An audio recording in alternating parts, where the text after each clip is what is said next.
I never expected a casual evening at home to turn into a battle of words that would leave my wife momentarily speechless.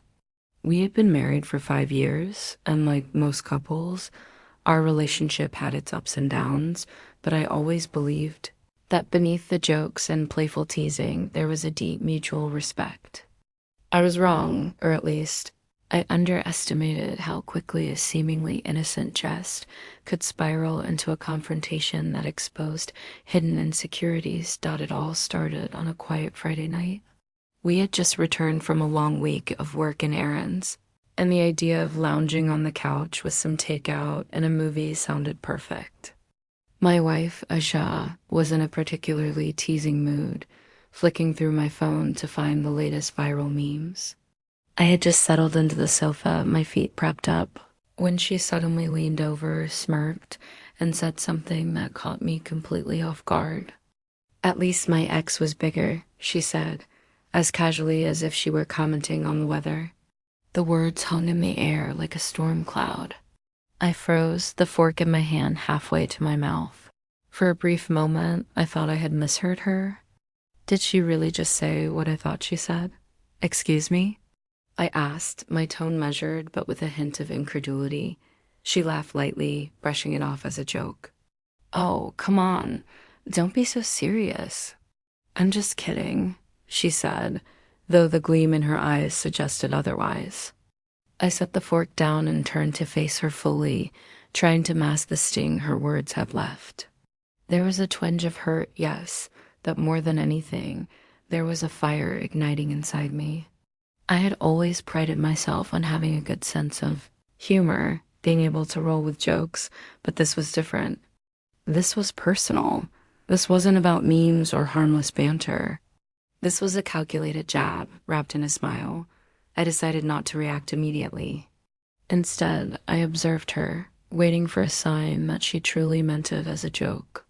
But there was none. She was enjoying herself too much. That's when I knew that if I wanted to respond, it had to be measured, precise, and unforgettable. I leaned back, exhaling slowly, and said, "I've always admired your sense of humor. It's sharp, incisive, and never misses the mark. But every now and then, it cuts a little too deep." I let the words linger for a moment, watching her expression shift from amusement to mild confusion. She tilted her head, raising an eyebrow. "Are you serious?" "I'm very serious," I said calmly, my tone almost too calm, too controlled.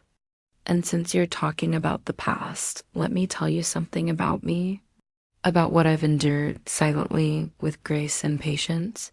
You see, while your ex may have had some physical advantages, I've always had something far more formidable: resilience, intelligence, a mind that doesn't just react, but strategizes, and a heart that forgives, even when wounded." Her smile faltered, and I could see her start to grasp that this wasn't just banter anymore. She opened her mouth, but no words came out. I continued, now more assertive, feeling the energy shift in the room, mocking me, comparing me to someone else, thinking it's funny. It says more about you than it does about me.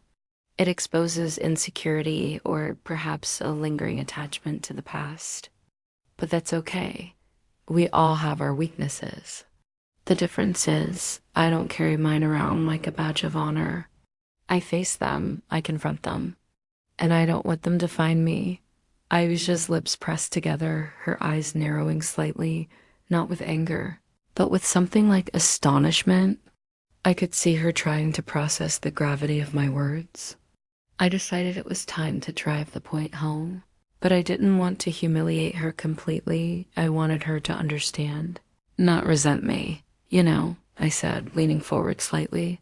When you compare me to someone else, it's not just about size or strength or any superficial measure. It's about respect. And when respect is violated, even playfully, it's a wound. A wound I carry quietly until I choose to speak. And tonight, I choose to speak. Her eyes widened, a mix of guilt and surprise dancing across her face. She tried to laugh it off again, but it came out strained, almost forced. I could tell she realized she had crossed the line she didn't fully understand until that moment. And just so we're clear, I added, my voice dropping to a measured, almost whispering intensity, I am not defined by anyone else's presence in your life. Not your past, not your ex, not anyone. I am defined by who I am, by the strength I bring to this marriage, by the love I invest, and by the patience I extend, even when it's tested by thoughtless words. The room was silent.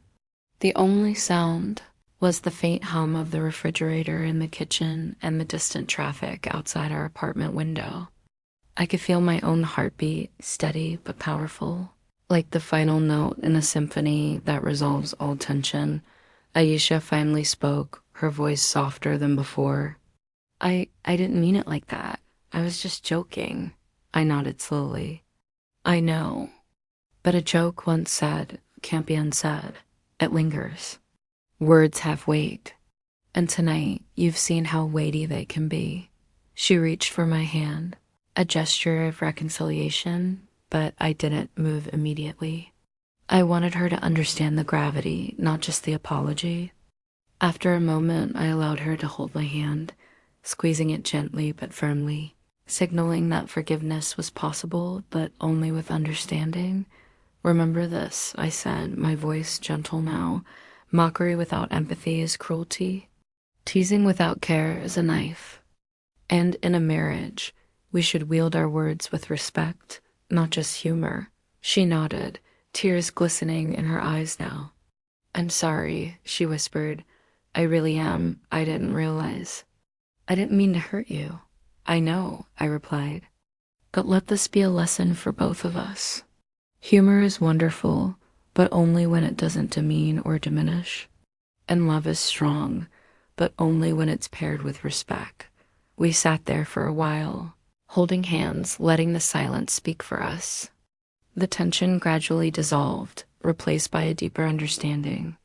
The fire had burned, but it left behind clarity rather than ashes.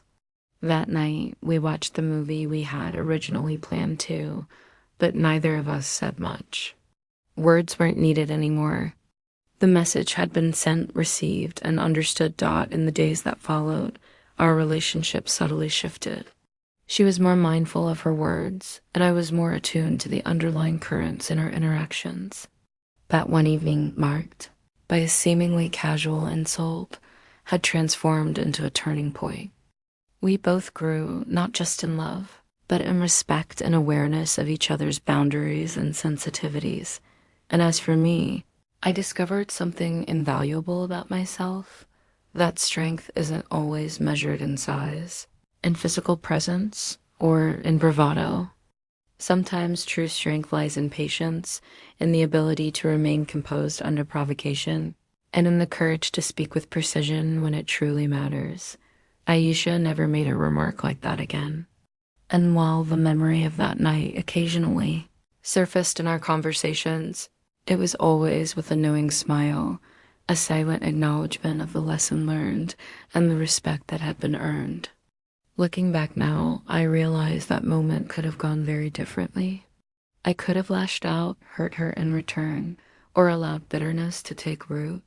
But I chose restraint, articulation, and clarity, and in doing so, I not only defended my dignity, but also strengthened the foundation of our marriage.